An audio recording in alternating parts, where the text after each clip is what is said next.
कल के दिन आप सभी ने ये सुना था, समझा था कि मंदिर जी में कैसे करें मंदिर जी में दर्शन।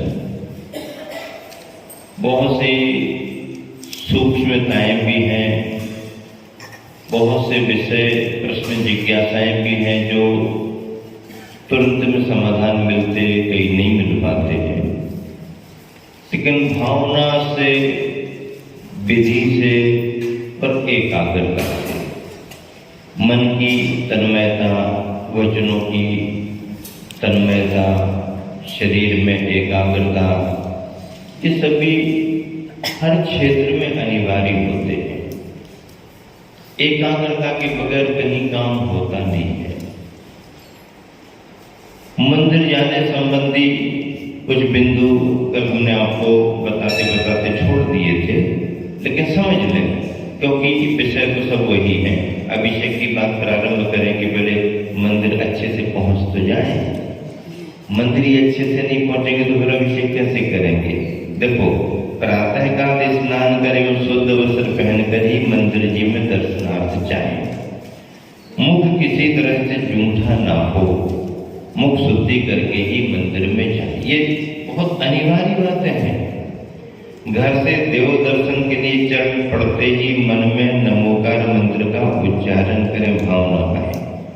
मंदिर जी का शिखर आ जाने पर या दिख जाने पर वहीं से नमस्कार का भाव बनाए। मंदिर जी पहुंचकर जूते, चप्पल, चमड़े के बेल्ट, पर्स आदि जो भी कई सामान्य जन पहन करके चले जाते हैं, तो इन सबको उतार के पहले बाहर अलग करें। अभिषेक करने को जो जाएगा उसकी तो बात ही नहीं, लेकिन सामान्य जन भी मंदिर जाते हैं।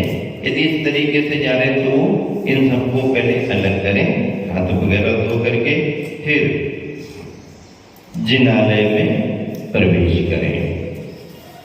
जिनालय में खाली हाथ प्रवेश न करें। चावल या सामग्री लेकर के जाएं। चावल सामग्री को डिब्बी आदि में ही लेवे तो ज्यादा ठीक है। यदि हाथ में है तो हाथ जोड़ते वक्त दोनों हाथ के बीच में ही चावल या सामग्री आदि को करके ही नमस्कार करें। एक हाथ में रख करके, एक हाथ में सामग्री एक हाथ से करनी, ऐसा नहीं, उसको यूं बना करके भी नमस्कार करें।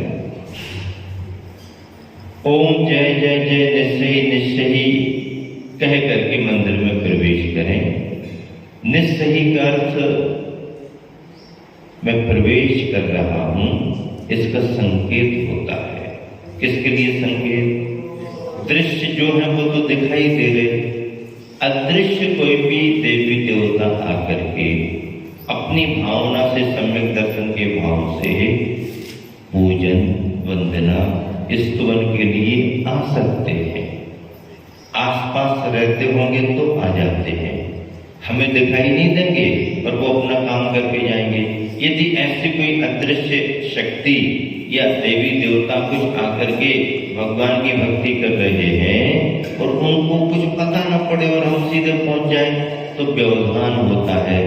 तो हम क्या कहते हैं, शास्त्र का शब्द है, संकेत है, निस्सही निस्सही निस्सही, मैं आ रहा हूं, मैं आ रहा हूं, मैं आ रहा हूं।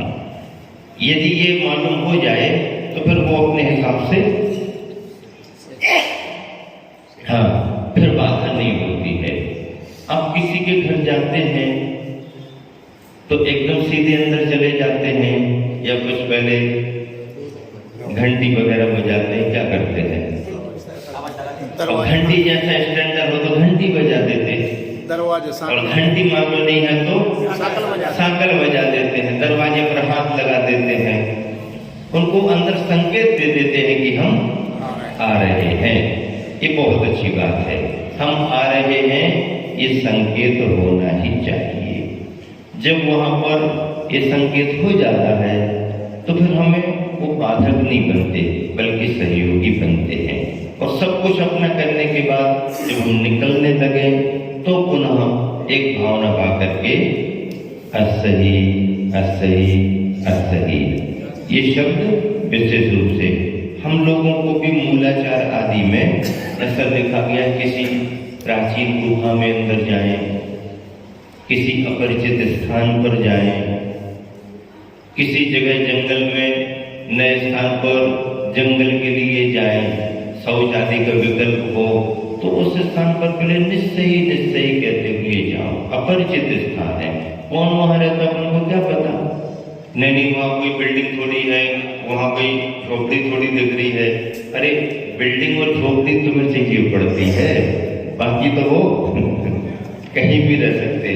तो निश्चय कह के उस स्थान का प्रयोग करें, उपयोग करें। आते समय भैया धन्यवाद, अब हम जा रहे हैं, असही। जलाभिषेक, प्रक्षाल तथा पूजन सूर्योदय के पश्चात ही करना चाहिए। सूर्योदय का मतलब है एकदम खूब सूरज निकल है ऐसा नहीं। सूर्योदय एक प्रभात का प्रतीक होता है, वो होता है। बड़े आयोजनों में थोड़ी व्यवस्था पहले से बनाना पड़ती है, क्योंकि बहुत बड़ा आयोजन है, इतने सारे लोगों को सामग्री उपलब्ध कराना, तो उसकी एक व्यवस्था अलग होती है। यदि किंचित समय के पहले कार्य यदि कर भी लिया जाता तो बड़ी भावनाओं में, बड़ी विशुद्धि में बोधोक्षम हो जाता है कि उसका प्रबंध करना। लेकिन अपन अपने से यदि कोई व्यक्तिगत काम करते हैं तो समय का ध्यान रख करके करें। घंटा बजाने का कारण प्रत्यक्ष तथा अप्रत्यक्ष रूप में जिनेंद्र देव के दर्शन करने आए सभी स्त्री पुरुष देवताओं को सावधान करना है। उसमें घंटा बजाया जाता है, घंटा रात्रि में नहीं बजाया जाता है।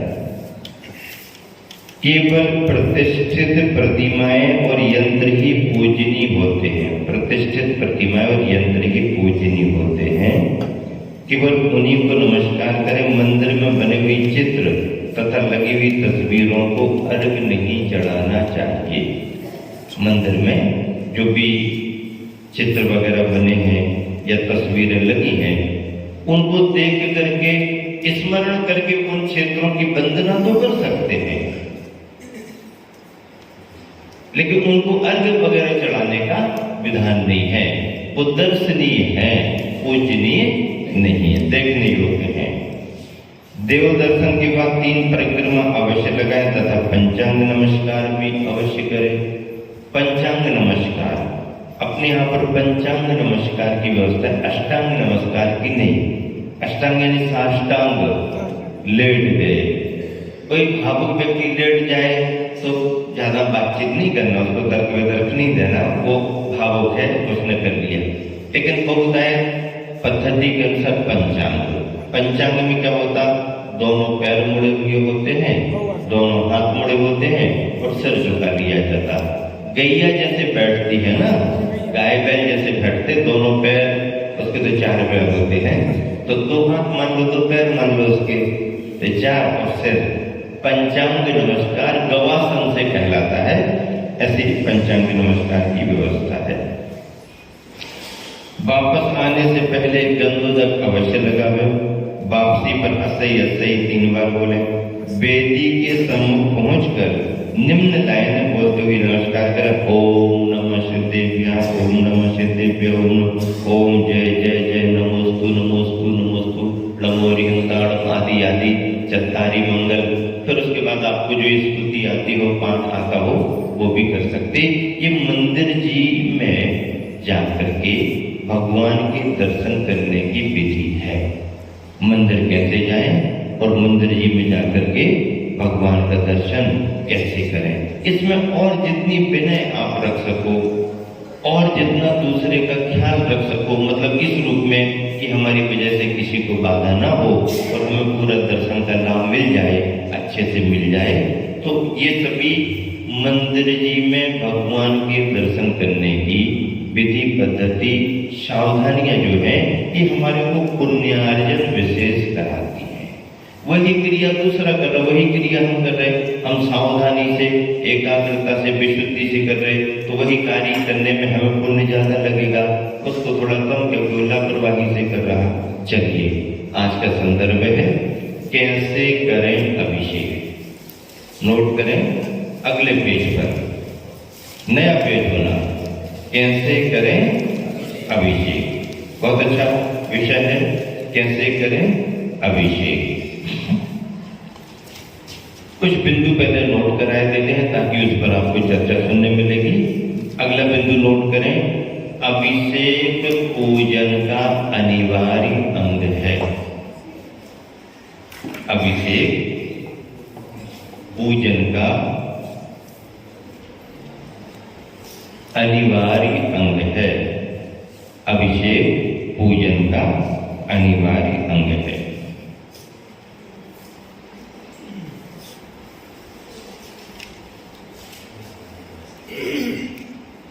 प्रक्षाल और अभिषेक में अंतर है।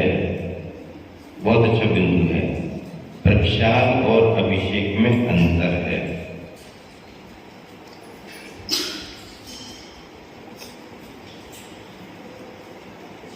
अभिषेक की विधि, अभिषेक की विधि, उसमें 10 बिंदु हैं। नोट कर लोगे तो याद हो जाएगा। अभिषेक की विधि, उसमें 10 बिंदु सुनिश्चित हैं। कौन कौन से? पहला, प्रतिज्ञा। लिखो, पहला बिंदु क्या है? प्रतिज्ञा। दूसरा बिंदु है कायसर्ग करते हैं अभिषेक करने के लिए, उसमें श्लोक है, मंत्र है, कायसर्ग। तीसरे में पुष्पांजलि छेपन करते हैं, प्रतिज्ञा, कायोत्सर्ग और फिर पुष्पांजलि छेपन करते हैं। फिर चौथे क्रम में श्रीकार लेखन करते हैं। क्या करते हैं? श्रीकार लेखन करते हैं। फिर 5वें क्रम में पीठ स्थापन करते हैं, सिंहासन पीठ स्थापन करते हैं। फिर अगले क्रम में जो श्लोक आता है अभिषेक की विधि में, उसमें अष्टमंगल द्रव्यों से सजाने की हम एक विधि करते हैं। अष्टमंगल द्रव्य, वैभव, भगवान का अभिषेक होना है तो वैभव वहां पर रखो, ये अष्टमंगल द्रव्य। 7वें क्रम में श्री जी विराजमान करते हैं, श्री जी विराजमान। 7वें क्रम में क्या करते हैं? श्री जी विराजमान। 8वें क्रम में 4 कलश चारों कोनों में स्थापित करते हैं। क्या करते हैं? 4 कलश चारों कोनों में स्थापित करते हैं। 9वें नंबर पर अर्घ अर्पित करते हैं। क्या करते हैं? अर्घ अर्पित करते हैं। और 10वें नंबर पर अभिषेक प्रारंभ करते हैं। इनके सबके श्लोक हैं और मंत्र भी हैं। ये अभिषेक को संपन्न करने की विधि फिर से बोले देते हैं। 7वें क्रम में श्री जी विराजमान, 8वें क्रम में 4 कलश चारों कोनों में, 9वें क्रम में अर्घ, 10वें क्रम में अभिषेक। नोट हो गया ना जी? इतना यदि आपने नोट कर लिया तो आपको बिल्कुल ये याद रहेगा कि अभिषेक में क्या क्रम बनता है, अभिषेक में क्या क्रम बनता है। अन्यथा क्या होता है, जो जानकार होते हैं वो विधि करते हैं और बाकी लोग खड़े होकर के देखते रहते हैं और सम्मिलित हो जाते हैं। चलिए अब और आगे के बिंदु नोट करो। 4 प्रकार के अभिषेक, अभिषेक 4 प्रकार के होते हैं। अभिषेक 4 प्रकार के, अभिषेक 4 प्रकार के होते हैं। स्वर्गों में भी इंद्रादि देवगण प्रतिदिन अभिषेक करते हैं। स्वर्गों में भी इंद्रादि देवगण प्रतिदिन अभिषेक करते हैं।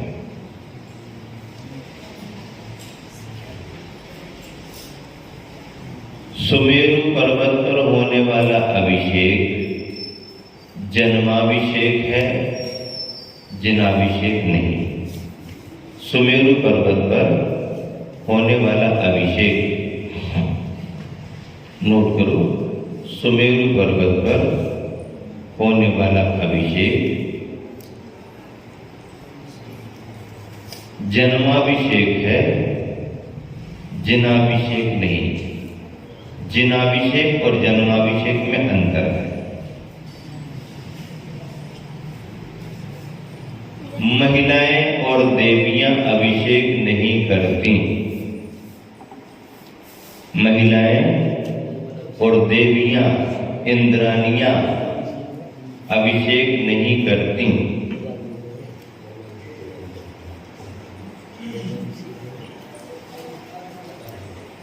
अभिषेक नहीं करती। और अंतिम बिंदु है अभिषेक संबंधी सावधानियां। नोट करो, अभिषेक संबंधी सावधानियां। इतने पर आप सभी को समझना है। पहले पॉइंट नोट होना चाहिए, उसके माध्यम से आपको सारी जानकारी मिलेगी। ठीक है ना? हो गया नोट? आगे बढ़े। नोट नहीं भी हुआ हो तो आजू बाजू वाले से पूछ लेना। एक बार फिर से बता दें क्या? फिर तो आप बार बार पूछते रहोगे। जिनाभिषेक नहीं, सुमेरु पर्वत पर जो होता है। चलो ठीक है, आगे बढ़ो। अब पहली बात तो ये समझो, अभिषेक का अर्थ क्या है? अभिषेक का अर्थ क्या है? अभिषेक का अर्थ ये है कि हम अपनी विशुद्ध भावनाओं से अरहंत जिन बिंबों के लिए अभिषिक्त कर रहे हैं। अभिषिक्त का मतलब जल से अवगाहन कराना। अभिषिक्त कर रहे हैं, ये उसका अर्थ होता है। तो ऐसा अभिषेक जो है वह किनका होता है और कितने प्रकार का होता है, पहले इसे समझ लें। अभिषेक 4 प्रकार का कहा ना, तो 4 प्रकार कौन कौन से हैं? नोट कर लो आप। 4 प्रकार अभिषेक के 4 प्रकार कौन कौन से हैं? पहला जन्माभिषेक। पहला कौन सा है? जन्माभिषेक। दूसरा राज्याभिषेक। तीसरा दीक्षाभिषेक। जन्माभिषेक, राज्याभिषेक, दीक्षाभिषेक। और चौथा जिनाभिषेक, जिन बिंबाभिषेक या प्रतिमाभिषेक। जिनाभिषेक पहले नोट कर लें। जिनाभिषेक यानी जिन बिंबों का अभिषेक, जिनाभिषेक।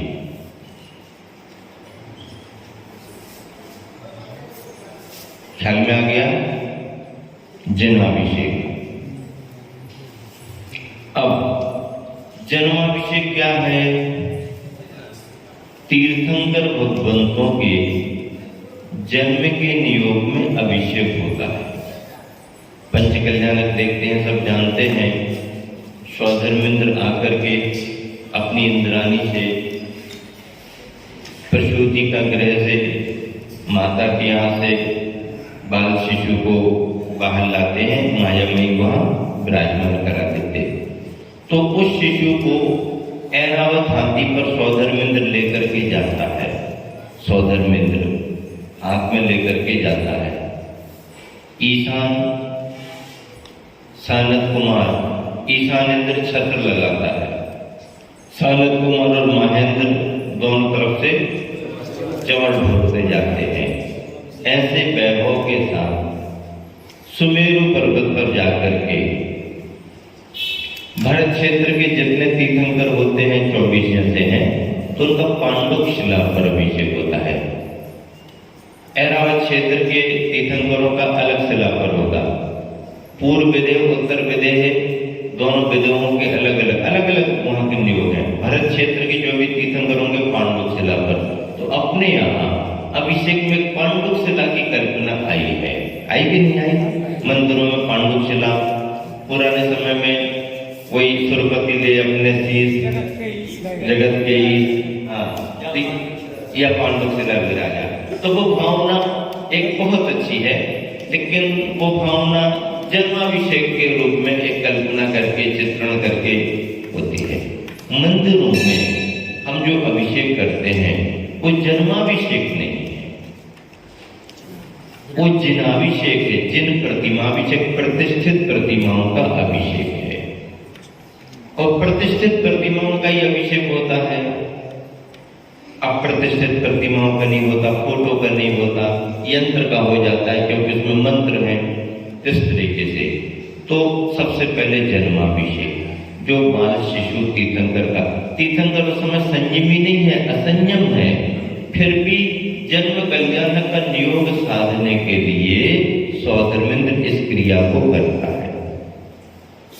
अब दूसरा राज्याभिषेक, जब वही शिशु कुमार होकर यौवन को प्राप्त होते हैं तो उनको राजगद्दी दी जाती है, पिताजी के द्वारा राजा बनाया जाता। तो राजगद्दी पर बिठाने के पहले उनका एक अभिषेक विशेष होता है, वो राज्याभिषेक कहलाता है, उसकी भी पद्धति होती है। वो भी हमारे लिए धर्म में नहीं, वो राज्य व्यवस्था में।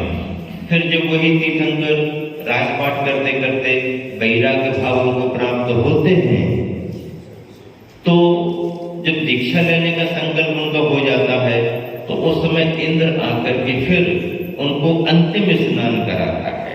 अब इसके बाद तुम्हारा स्नान, क्योंकि आप मुनि बन जाओगे, दीक्षा ले लोगे, आपका पुनः स्नान नहीं होगा, तो अंतिम आखिरी स्नान के रूप में उन तीर्थंकर राजा का इंद्र अभिषेक करता है और पुनः नए वस्त्रों को धारण कराता है। वो उनके गृहस्थ जीवन का अंतिम अभिषेक, जो दीक्षाभिषेक, दीक्षा लेने के पहले पहले का अभिषेक दीक्षाभिषेक माना गया।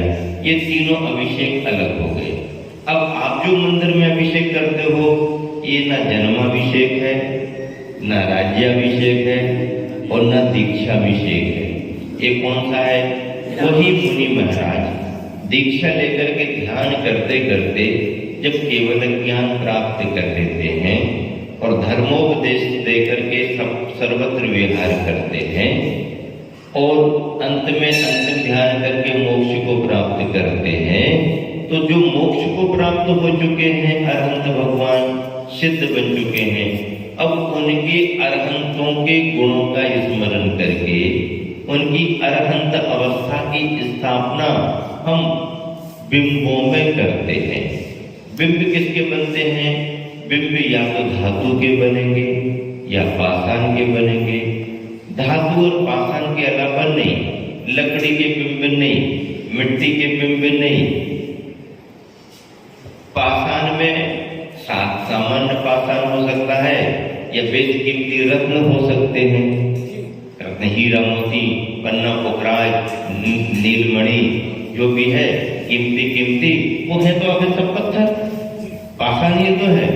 तो पाषाण में किसी भी तरह से रत्नों में भी बना सकते हैं, अथवा धातु में स्वर्ण धातु बना लो, पीतल के बना लो, अष्ट धातु के बना लो, चांदी के बना लो, सोने के बना लो, जो भी बना लो, वो भी आखिर एक तरह से पृथ्वी का ही तो है।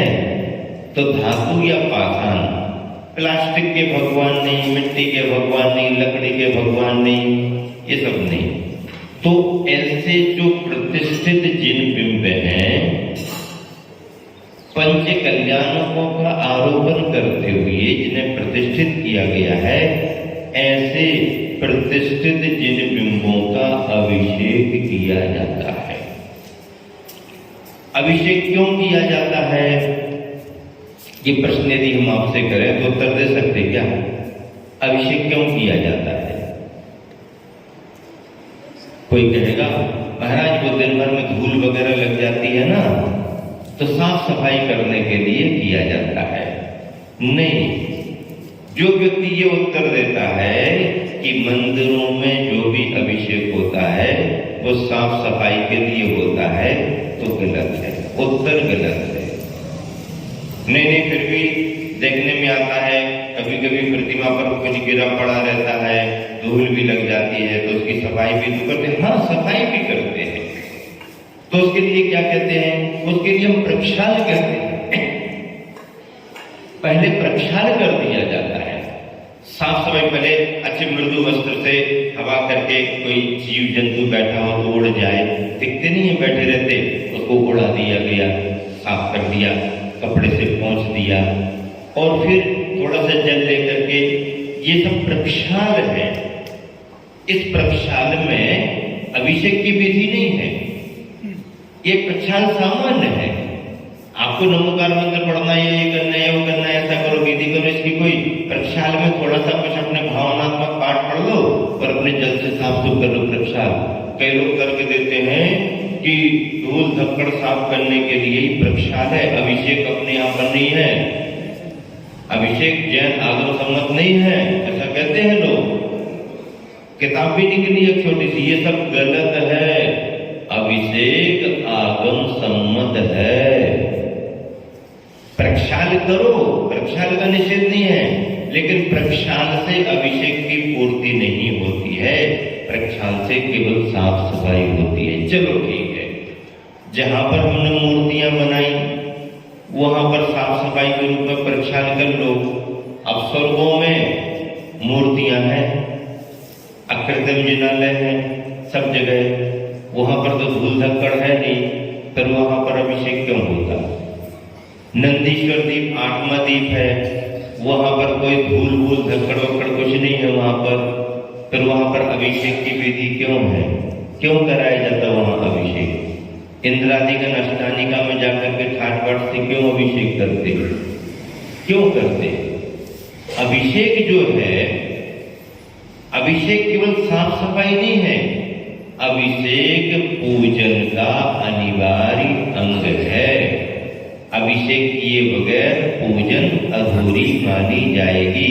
आपने अभिषेक किया नहीं और पूजन कर ली तो आपकी पूजा अधूरी मानी जाएगी। बल्कि श्रावक का शास्त्रों में ये लिखा है कि पूजन यदि आप नहीं भी कर पा रहे और शुद्ध वस्त्र पहन करके आपने विधि पूर्वक अभिषेक संपन्न कर लिया और अर्घ्य चढ़ा दिया, तो पूर्ण पूजा का फल आपको अभिषेक में मिल गया।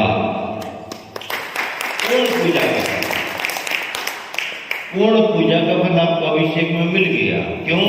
क्योंकि आपने अभिषेक की विधि की है और उस विधि पद्धति से आपने जो अभिषेक किया, विधि करके मंत्रों का उच्चारण करके और अंत में आपने अर्घ्य चढ़ा करके और फिर साफ सफाई करके श्री जी को विराजमान कर दिया, तो यह भी पूजा की पूर्णता मानी गई है।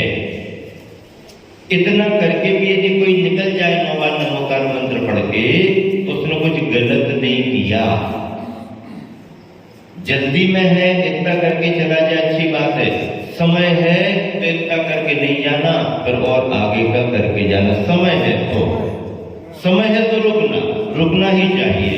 क्यों? अभिषेक के बाद पूजन की भी एक विधि है और पूजन की विधि को में जब हम विधि पूर्वक पूजन करते हैं तो इतने भाव लगते हैं कि अभिषेक में जितना तुमने पुण्यार्जन किया उतना ही पुण्यार्जन आप पूजा के भावों में भी कर सकते हैं।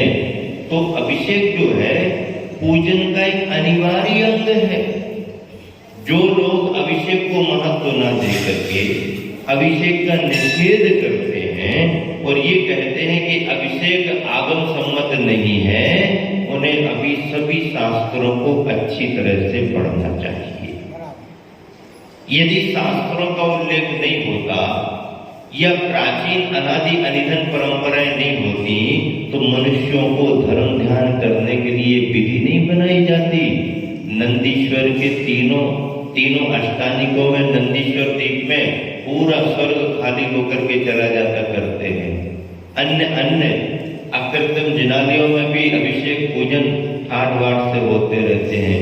स्वर्गों के जिनालयों में प्रत्येक इंद्र और देव नित्य प्रति अभिषेक करते हैं, नित्य प्रति करते हैं। इंद्रादिगण सर्वासिद्धि के हों, चाहे ग्रहवेग के हों, चाहे 16 स्वर्गों के हों, चाहे ज्योतिषियों में हों, चाहे भवनवासियों में हों, चाहे व्यंतरों में हों, उनके भवनों में, सभी के भवनों में जिन मंदिर है। चारों निकायों के देवों के भवनों में जिन मंदिर है और मध्यलोक में अनेक द्वीपों पर जिन मंदिर बने हुए हैं, अकृत्रिम जिन मंदिर बने हुए हैं। स्वर्गों का नियम है आचार्य यतीवृषभ महाराज जी ने त्रिलोक परिणति ग्रंथ में लिखा कि स्वर्ग में जन्म लेने वाले प्रत्येक इंद्र आदि देवगण नित्य प्रति भगवान का अभिषेक और पूजन करते हैं। सामग्री लाने का स्थान है। सामग्री कहाँ से आती है, कैसी कैसी सामग्री आती है, दिव्य दिव्य सामग्री को सब लिखा हुआ है। प्रतिदिन अभिषेक करते हैं। वहां तो ये धूल होती नहीं है कि साफ सफाई करने के लिए अभिषेक करो। जब धूल नहीं होती है तो अभिषेक करने की जरूरत नहीं। अभिषेक पूजन का अंग है। पूजन के अंग कल आपको या आगे आने वाले दिनों में बताएंगे कितने होते हैं, क्या होते हैं। पूजन में अभिषेक को कैसे अंग माना गया। और फिर दूसरी बात क्या लिखा है त्रिलोक परिणति ग्रंथ में कि सम्यक दृष्टि इंद्रादि देवगण जो सम्यक दृष्टि है वो हर्ष मना मना करके प्रसन्न हो करके अपना धर्म मान करके भगवान का अभिषेक करते, क्योंकि उनको सम्यक दर्शन है। सम्यक दर्शन धर्म का ज्ञान है, तो वो अपना धर्म मान करके सम्यक दृष्टि इंद्रादि देवगण अभिषेक करते हैं। लेकिन बहुत से देव मिथ्या दृष्टि भी होते हैं जिनको भी सम्यक दर्शन नहीं हुआ, तो ऐसे मिथ्या दृष्टि देव क्या करते हैं। त्रिलोक परिणति में लिखा ऐसे मिथ्या दृष्टि देव भी शुद्ध वस्त्र पहन करके अभिषेक करते हैं। और क्या मान करके करते हैं, वह यह मान करके करते हैं कि जहां पर हमारा जन्म हुआ है इस स्थान पर इस कुल की ये परंपरा है कि जो भी जन्म लेता है उसे जिन मंदिर में अभिषेक करना पड़ता है, कुल परंपरा मान करके अभिषेक करता है। क्या कुल परंपरा, हमें ज्ञान नहीं है धर्म का, लेकिन यहां जन्म लिया है तो हमें मंदिर में अभिषेक करने जाना ही पड़ेगा। कुल परंपरा मान करके अभिषेक करता है, लेकिन अभिषेक अवश्य करता है। इसका मतलब है जब स्वर्गों के सारे इंद्रादि देवगण चाहे धर्म माने और चाहे कुल परंपरा माने करते हैं, तो मनुष्य लोक के सभी मनुष्यों को ठाट बाट से अब चाहे धर्म मान करके करो और चाहे कुल परंपरा। हाँ, जैन कुल में जन्म लिया है अभिषेक करना ही करना है, चाहे कुल परंपरा मान के करो और चाहे धर्म मान करके करो, अभिषेक तो तुम्हारे लिए करना ही पड़ेगा, करना ही चाहिए। जो व्यक्ति अपने आप को अहोभाग्य मान करके तैयार होकर के नित्य प्रति भगवान के मंदिर में जाके अभिषेक करता है, धन्य भाग्य, जितना पुण्य लाया है उससे अपना 1000 गुना पुण्य ज्यादा बढ़ा रहा है, रोज बढ़ा रहा है। और यदि धर्म के कार्यों में सम्मिलित नहीं होता तो जो पुण्य लाया है वो तो जा रहा है, अब आगे के लिए कुछ नहीं है। डब्बा में जितना नाश्ता कलेवा रखा है तुम्हारा उतना तुमने खा लिया और आगे तैयार करके डब्बा में नहीं रखा, तो डब्बा क्या होगा, उत्तर क्या होगा डब्बा का। डब्बा बजाते बैठे रहोगे, दे दाता के नाम तुझको, द्वार पर जाके डब्बा बजाओ, खाली है भैया दे दो, कुछ खाली है दे दो। और अपना नाश्ता पूरा हो, खत्म हो कि उसके पहले और बना के तैयार करके रख लो, फिर किसी के दरवाजे पर जाना नहीं पड़ेगा। अभिषेक रोज करो, अभिषेक। पूजन करने का समय नहीं है। स्कूली बच्चा है, कोई किसी की दुकान पर काम करता है, नौकरी करता है, किसान आदमी है, दुकानदार है, मजबूरी है, जल्दी जाना है, आप अभिषेक करके चले जाओ, अरबी चढ़ा के गंदू तक लेके चले जाओ, कोई बात नहीं, पाप नहीं लगेगा आपको। पुण्य थोड़ा सा कम हो जाएगा, पूजन छोड़ दी वो बात अलग, लेकिन पाप नहीं लगेगा। कोई ये नहीं कह सकता कि अधूरी पूजा छोड़ दी, लेकिन शुद्ध वस्त्र पहन करके कलश तो कर लो, गंदू तक तो ले लो और फिर चले जाओ। इतना भी यदि तुमने नहीं किया, असुविधा होने पर तो कोई करेगा ही नहीं, सुविधा होने पर भी नहीं किया और बहाना और बना रहा है, और जो अभिषेक करने जा रहा है उसके अभिषेक में बाधा और डाल दी उसने। अरे कहा रखा है घिसत भगवान को हुई का तो भैया इतनी और क्या के बाधा डाल दी। अरे ये तो सब ऐसी क्रियाएं हैं, थोड़ा ज्ञान प्राप्त करो, थोड़े अध्यात्म में आओ। तो और एक ग्रस्त श्रावक जो थोड़ा बहुत धर्म से लगा था, वो भी धर्म उसका छूट गया। उसका तो धर्म छूटा, इसने तीव्र पाप का आश्रय कर दिया, क्योंकि किसी की धर्म की क्रिया को छुड़ा दिया। नहीं है ज्ञान कोई बात नहीं, इतना ज्ञान तो है कि ये हमारे भगवान हैं और हमें रोज शुद्ध वस्त्र पहन करके अभिषेक करना है। अभिषेक पूजन का अनिवार्य अंग है, उसकी विधि है, पद्धति है। नंदीश्वर दीप में जब अष्टानिका महापर्व में इंद्रादिगण अभिषेक करते हैं तो उस समय ये लिखा है वहां पर कि अभिषेक करने वाले अभिषेक करते हैं, लेकिन अभिषेक देखने वालों के लिए भी जगह निश्चित की गई कि यहां से खड़े होकर के सब अभिषेक देखेंगे। अभिषेक प्रेक्षणिका उसका नाम दिया है पूज्यपाद स्वामी ने।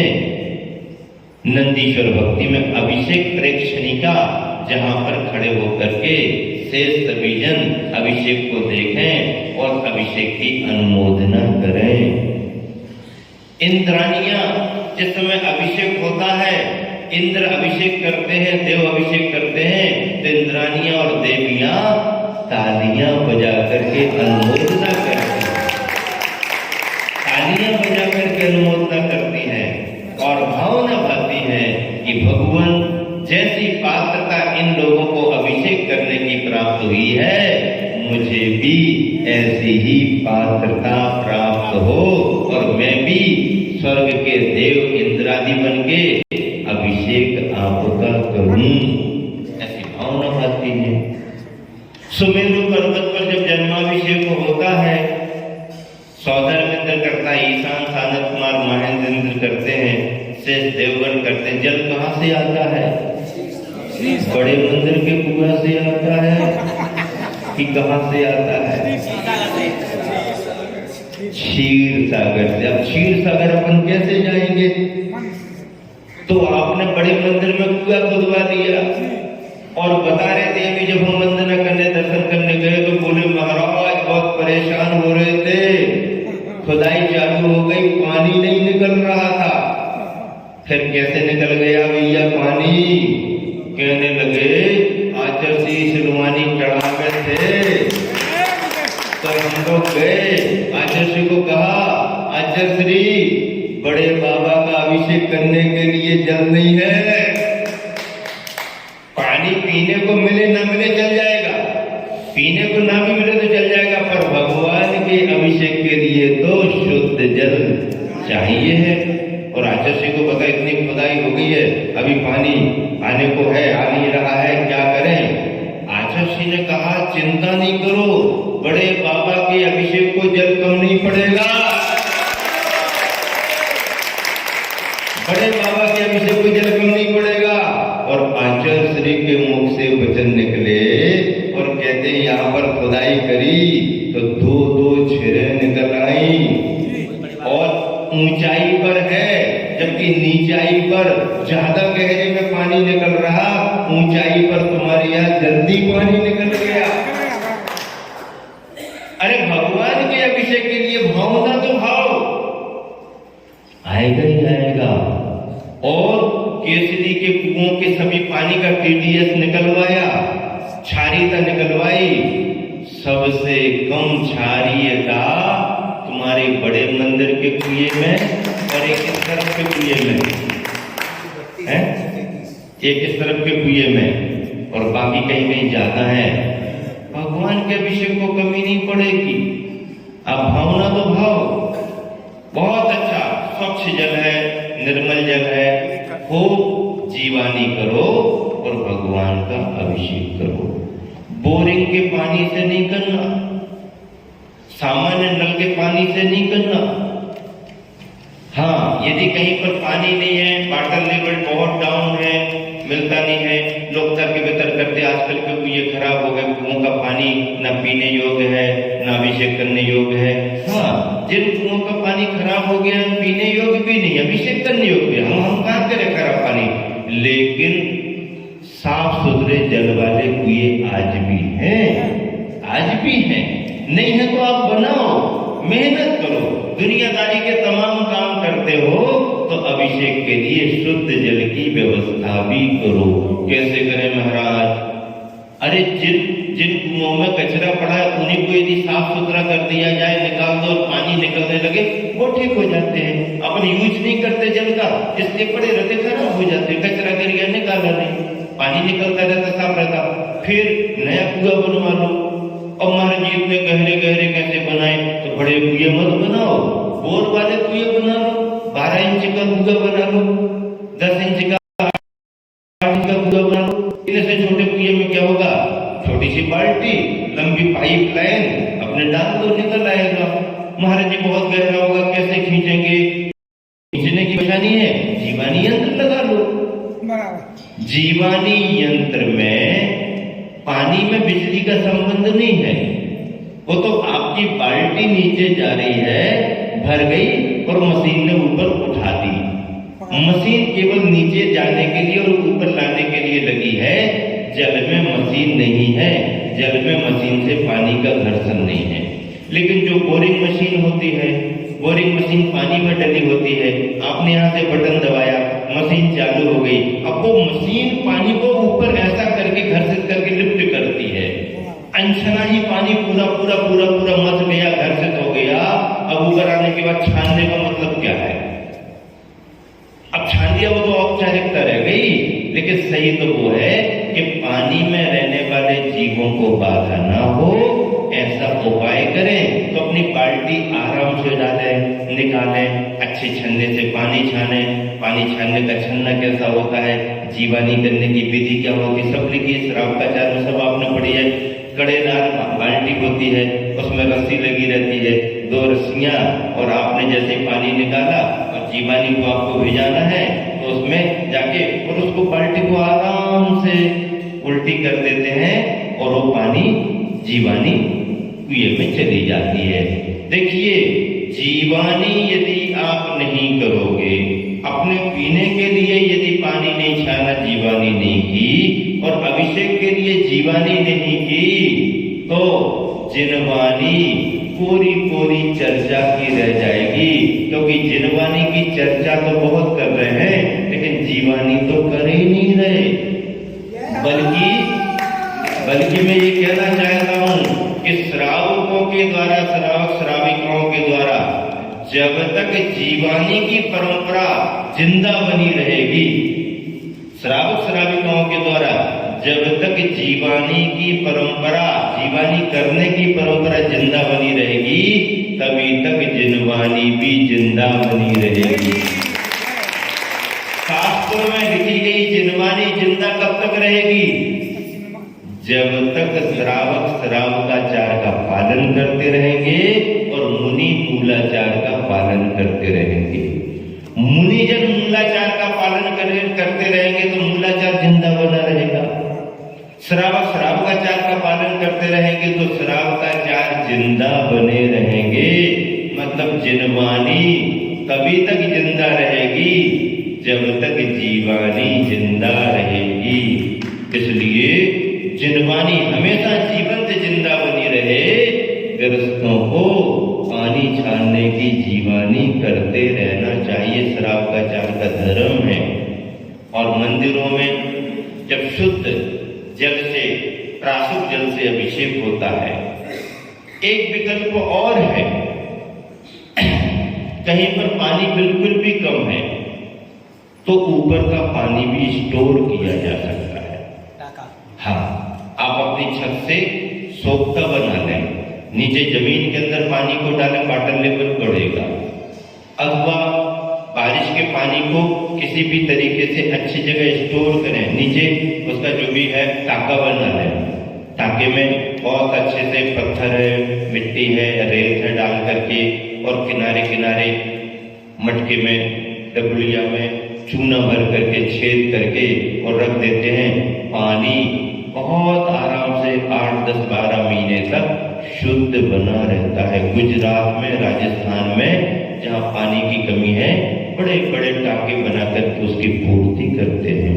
आप भी अपने प्रदेश में कहीं आवश्यकता हो ऐसा कर सकते हैं।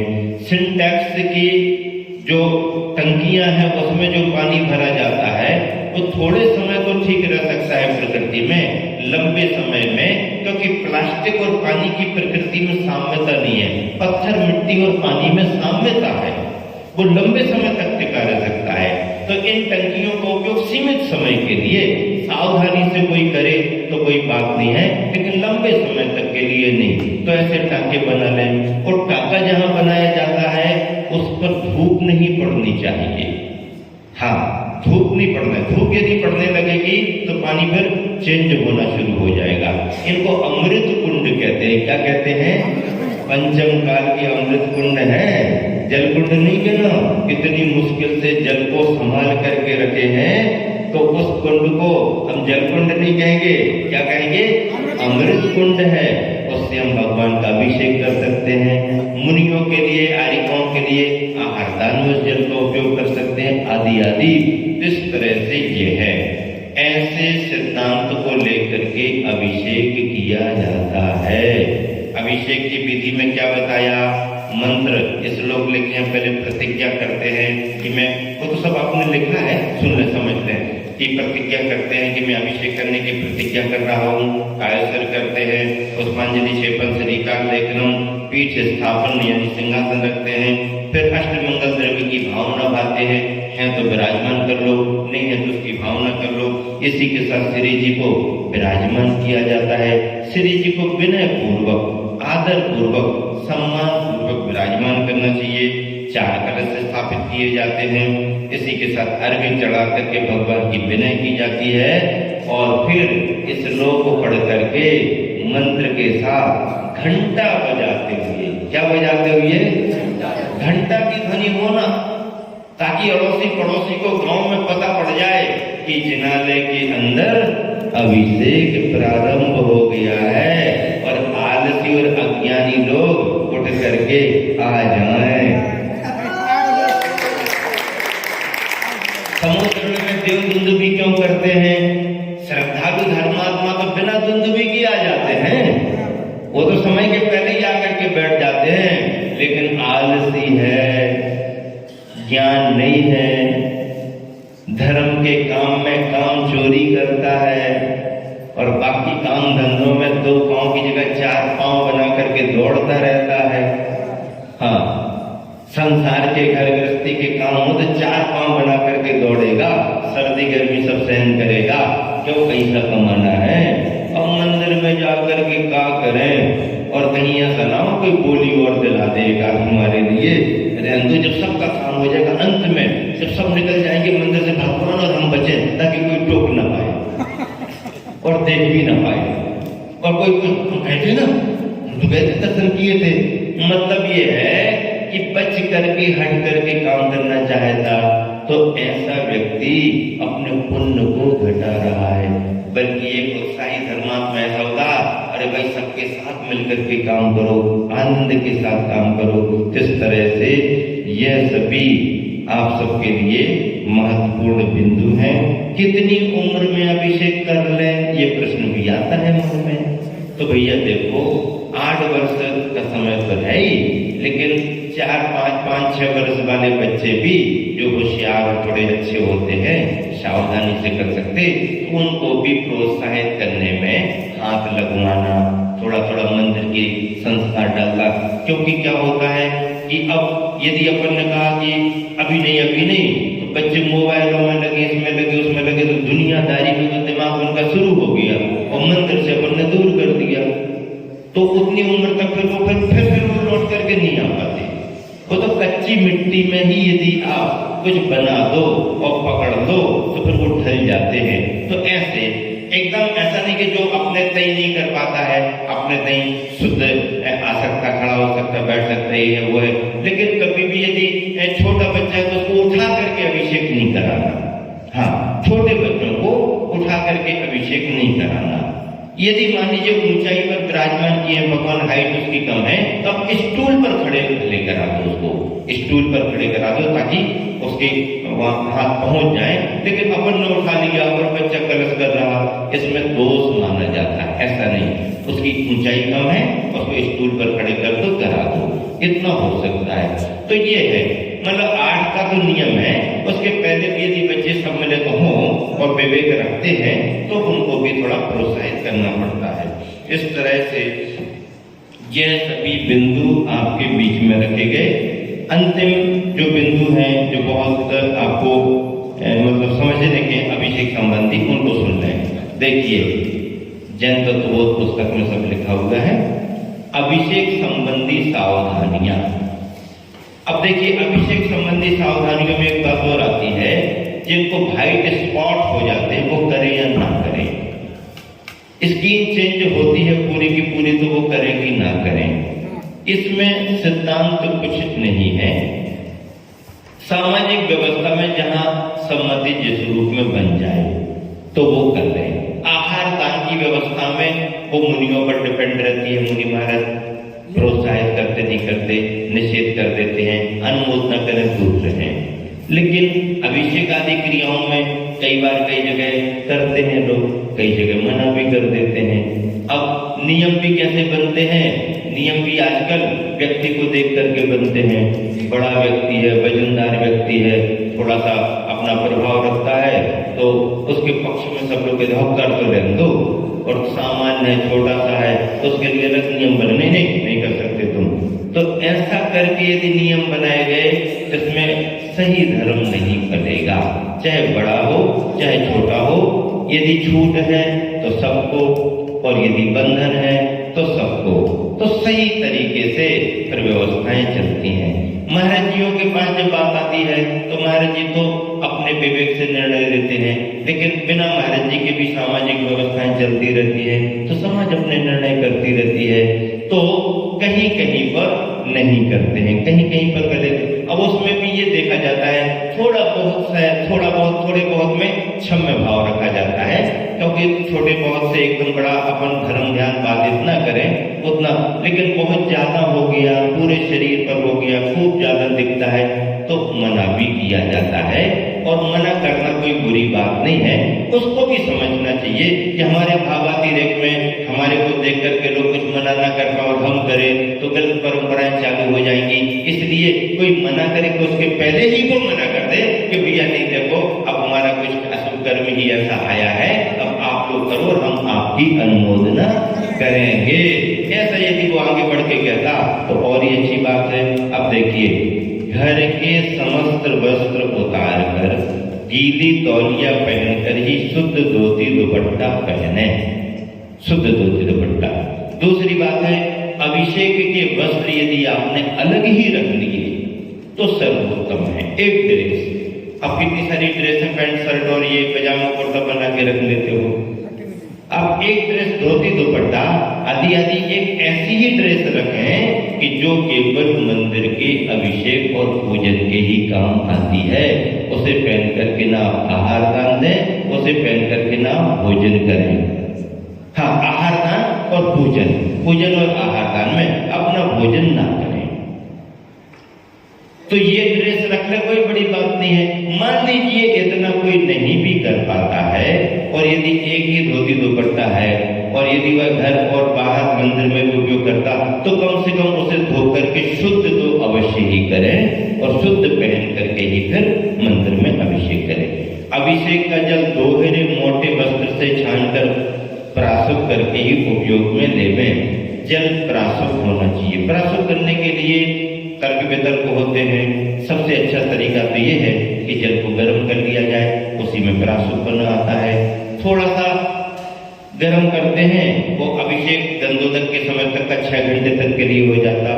यदि आपको कमंडल में जल डालना है या शाम तक के लिए रखना है तो अच्छा उबाल करके होना चाहिए, ताकि उसकी मर्यादा बनी रहे। तो जल को प्राशुद्ध करने के लिए जल को गर्म कर देना। कोई दूसरे ग्रंथों को रेफरेंस देके तर्क वितर्क करते हैं कि महाराज जी इसमें ये लिखा, उसमें ये लिखा है, हम लवंग का चूर्ण डाल करके प्राशुद्ध कर लें तो कर सकते हैं। हरड़ का, लवंग का, आदि सौंफ का कुछ भी डाल के भी कर सकते, लेकिन कब होगा वो? जितनी पानी की मात्रा है उसके अनुपात से चूर्ण भी उसमें डाला जाए। कितना चूर्ण डाला जाए? जिसमें पानी का रंग बदल जाए और पानी का थोड़ा स्वाद भी बदल जाए। रंग और स्वाद बदलने योग्य चूर्ण डालना पड़ेगा, ऐसे काम नहीं चलेगा। एक बाल्टी पानी छान के रखा और 2 लवंग आपने ऊपर से डाल दी और वो तैर रही है ऐसे ऐसे और पानी परासुक हो गया। वो पानी परासुक नहीं माना जाएगा कि लवंग का जो तत्व उसके अंदर जाना चाहिए उतना तत्व उसमें नहीं है। लवंग का चूर्ण खूब सारा बनाओ, पानी का रंग बदलो, पानी का कलर बदलो, उसमें उतना हीट या उसमें उतनी वो आनी चाहिए। हरड़ का भी बना सकते हैं, सौंफ का भी बना सकते हैं, लवंग का भी बना सकते हैं। मतलब कोई भी द्रव्य ऐसा डाला जाए जिससे उसका कलर और स्वाद उसका चेंज हो जाए। प्राशुद्ध करने का यह तरीका है।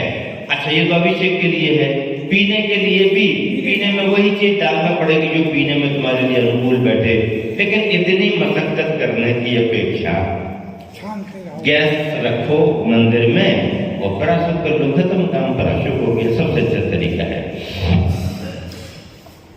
शुद्ध हाथों से अंग शुद्धि करके चंदन लगाकर अभिषेक करें। चंदन लगाना पड़ता है पहले, फिर अभिषेक करें। हाथ धोना पड़ते हैं। जिस कलश से अभिषेक करना हो उससे हाथ ना धोएं। उन्होंने कलश करने को, अभिषेक करने को कलश तैयार करके रखा, बन गया, उठाया, उसी से हाथ धो लिए, नहीं। हाथ धोने के लिए कलश अलग। बेदी से श्री जी उठाने के पूर्व 9वां नमोकार मंत्र पढ़ें हमेशा। एक कार्यक्रम करें, फिर श्री जी को उठाएं। प्रतिमा को एक हाथ से न उठाकर विनय पूर्वक दोनों हाथों से उठाएं। एक हाथ से उठाना अच्छा नहीं माना जाता है, विनय पूर्वक दोनों हाथों से उठाएं। पाषाण की प्रतिमा को अभिषेक के लिए न उठाकर, क्योंकि पाषाण की प्रतिमा बार बार उठाओ तो सावधानी हो सकती है, वही गीले कपड़े से मार्जन करना अधिक उचित है उनका। और जो धातु वगैरह की प्रतिमा है वो लाके विराजमान।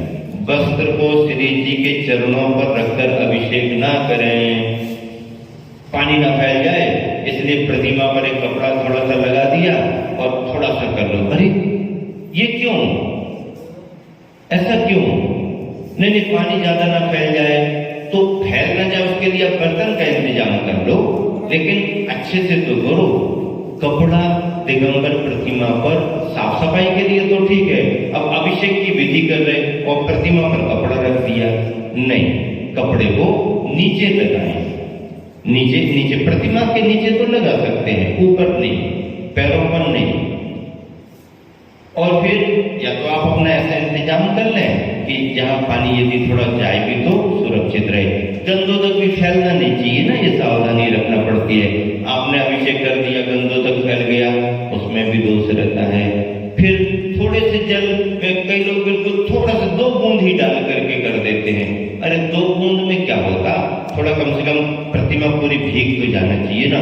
इतने सारे लोग तो हैं, इतने सारे तो भिगोएंगे, तो वो अपने अपने तरीके छोटे कलश कर लो, ज्यादा भी नहीं डालना चाहिए, लेकिन तो पर्याप्त तो जल, उसकी भाव पूरा, उसका नमोकार तो पूरा हो जाए कम से कम इतना तो। हाँ, अच्छा। जिनेंद्र भगवान जन्म मरण से रहित हो गए, अतः जन्माभिषेक का पाठ पढ़ते हुए अभिषेक ना करें। कोई सुरपति ले अपने सीखिए, जन्माभिषेक के समय क्या है, अभी आप अच्छा पढ़ते हो, श्री जी का अभिषेक आदि आदि। दोनों हाथों में कलश लेकर मंत्रोच्चार के साथ अभिषेक करें। श्री जी का अभिषेक एकदम सामने खड़े होकर न करें। ध्यान रखें कि दर्शनार्थियों को देखने में बाधा न हो। अभिषेक करते समय सावधानी रखें कि गंदोदक नीचे नहीं गिरे। यदि अधिक व्यक्ति हैं तो लाइन लगाकर क्रम से ही अभिषेक करें। मार्जन के समय श्री जी को आड़ा दृश्य, उल्टा नहीं करें। प्रतिमा को परिमार्जन कर रहे तो उल्टा सीधा आड़ा दृश्य ऐसा न करें, व्यवस्थित करें।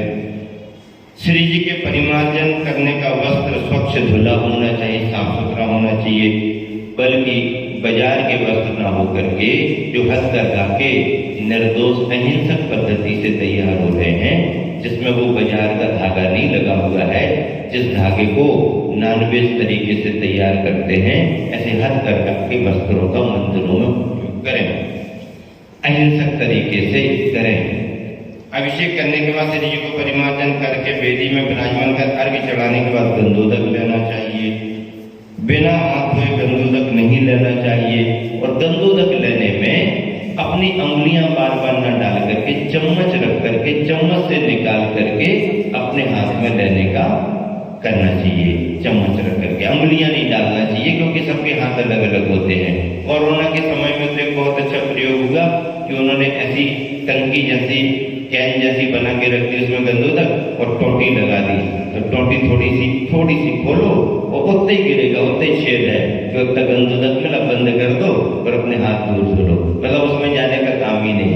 अथवा चम्मच से दे करके करें। चम्मच का प्रयोग मंदिरों में होता है बहुत अच्छा। बार बार सभी जन अपनी अंगुलियां हाथ डालेंगे गंधोदक में तो फिर गंधोदक पवित्र नहीं रह पाता, क्योंकि सभी के हाथ। अच्छा, फिर अंगुलियां डालने तक की ही बात नहीं है, अंगुलियां निकाल करके कहां कहां लगा रहे हो? माथे पर। अब माथे पर कोई पसीना बह रहा हो उसी में मल लिया तुमने, आंखों पर या कोई अपने भक्ति भाव से कहीं और भी लगा सकते हैं। तो बहुत ज्यादा अधोभाग में नहीं लगाना चाहिए, लेकिन श्रद्धा से कहीं किसी को दर्द तकलीफ वगैरह है और लगा लिया तो कोई उसको ज्यादा दोष नहीं है और ज्यादा अपन को तर्क वितर्क भी नहीं करना चाहिए। दवाई खा के भी ठीक नहीं रहता, अब गंधोदक ही नहीं लगाए तो और मना करे। अब विश्वास उसका गंधोदक पर बढ़ गया है, दवाई खा के तो ठीक नहीं है, महाराज ने कही गंधोदक लगाओ सब ठीक हो जाए, अब हम लगाए जे मना कर रहे हैं। हाँ, लेकिन उत्तमांग होना चाहिए और उत्तमांग के साथ गंधोदक की अपवित्रता भी नहीं दिखना चाहिए। ऐसा करके आपको लगाना लगा लो, लेकिन अपने हाथों को बार बार गंधोदक में ना डालें। गंधोदक पवित्र बना रहे ताकि से सभी लोग गंधोदक का उपयोग करें। ऐसा यदि नगर में मुनि आदि का त्यागी व्यक्ति की उपस्थिति विराजमान है तो उन्हें गंधोदक दे करके फिर सभी लोग गंधोदक, मंदिर में है तो गंधोदक दे दिया, नहीं है तो अपना गंधोदक लेके फिर जहाँ विराजमान हो वहां जाके दे दिया। इस तरह से ये पद्धति आप सभी के बीच में रखी गई है। बहुत अच्छा लगा आज अभिषेक संबंधी आप सबने बहुत अच्छे तरीके से ये सब सुना है। देखिए, अब आपको 5 मिनट के लिए तर्क वितर्क करने को दे रहे हैं, क्योंकि हमने तो अपनी सारी बात सुना दी। तुम्हारे मन में जो प्रश्न तर्क वितर्क हो रहे हैं वो तो होना चाहिए। चलो पूछो 5 मिनट के अंदर किसको क्या पूछना है। बहुत अच्छा, जल्दी जल्दी। मनोज जी, अभिषेक हो रहा है तो बीच में जाके भी कर सकते हैं तो पुण्य मिलेगा, या शुरू से ही पूरी विधि में शामिल होना चाहिए? वैसे तो समय पर पहुंच करके विधि पूर्वक करें तो बहुत अच्छा है, लेकिन यदि विलंब हो गया है और बीच में भी सम्मिलित हो गए हैं तो कोई ऐसा बहुत बड़ा दोष नहीं है, क्योंकि महाराज जी को प्रणगान करके नवदा भक्ति से आहार था तो वो तो संपूर्ण विधि से आहार दान उसका पुण्य अलग है। लेकिन बीच में भी यदि कोई सम्मिलित होता है और आहार दान देता है शुद्धि बोल करके तो वह भी उसकी विधि मानी जाती है, ऐसा कोई बड़ा दोष नहीं माना जाता है। इसलिए अपन को आलस नहीं करना, विलंब हो गया है, लेकिन ट्रेन छूटते पकड़ लें तो भी ठीक मानी जाती है। हाँ, अभिषेक चारों कल से करना चाहिए या एक कल से? पहले तो पहला कलश हो जाता ना, और कलश करते जाते और फिर 4 कलश का अभिषेक भी करते, उसका मंत्र अलग है। जल बहुत लगे 4 ही कलश करें अगर एक आदमी नहीं 4 कलश की स्थापना की जाती ना, तो सब लोग चारों से करें, एक व्यक्ति एक से कर ले, एक कोई 4 थोड़ी करना नहीं। यदि कोई नहीं है, अकेला है तो एक बार में 2 कलश कर दे, एक बार में 2 कलश, एक ही व्यक्ति 4 कलश कर सकता है, अकेला है तो। और यदि ज्यादा लोग हैं तो ज्यादा लोग करें, सब लोग मिलकर के करें, या 4 लोगों को निश्चित करके करें, उसमें कोई दोष नहीं करना चाहिए। एक ही व्यक्ति 4 करेगा तो नहीं, जब ज्यादा लोग हैं या 4 को पहले से 4 खड़े कर दो, हो ही जाते हो। तो सौधर्मी संस्थान कुमार महेंद्र शांति धारा करते समय कलश जिन सज्जन ने पकड़ा है दूसरी ओर से आदमी हाथ लगाते हैं भगवान की प्रतिमा जी के ऊपर से, क्या उचित है? नहीं, कलश में हाथ लगाए, भगवान के ऊपर हाथ न करें। कलश में हाथ लगा सकते हैं, करने वाला पात्र कर रहा है पर यदि उसके द्वारा सहमति है, सुविधा है, सामाजिक व्यवस्था है, महाराज जी ने कह दिया तो दूसरे लोग शांति धारा में हाथ लगा सकते हैं, कोई दिक्कत नहीं। दूसरी ओर से भगवान जी की व्यक्ति जी को ऊपर से प्रतिमा के ऊपर से हाथ नहीं, दूसरी तरफ भी कलश ले लो, दोनों तरफ कलश कर लो, तो इस कलश में भी हाथ लगा दे या उस कलश में भी हाथ लगाए। एक तरफ कलश है और दूसरी तरफ खड़े होकर के ऐसे करके उस कलश में लगाए तो भगवान के ऊपर हाथ जाए, वो ठीक नहीं है। आपका पूछना बहुत सही है। सिवनी से प्रभात कुमार जी शिक्षक हैं, रिटायर हो चुके हैं, लाभ लेने आए हैं। और पूछो क्या पूछना है?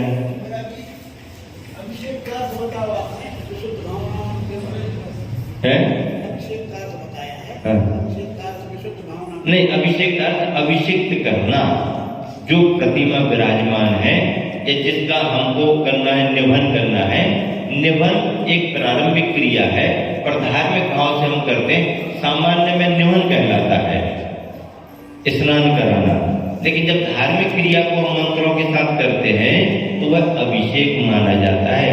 अभिषेक में भावना है, पद्धति है, विशुद्धि परिणामों की है। और स्नान तो स्नान राजाओं का, अब दूल्हा को तैयार करते हैं हल्दी लगा करके, तो वो एक स्नान उसका है।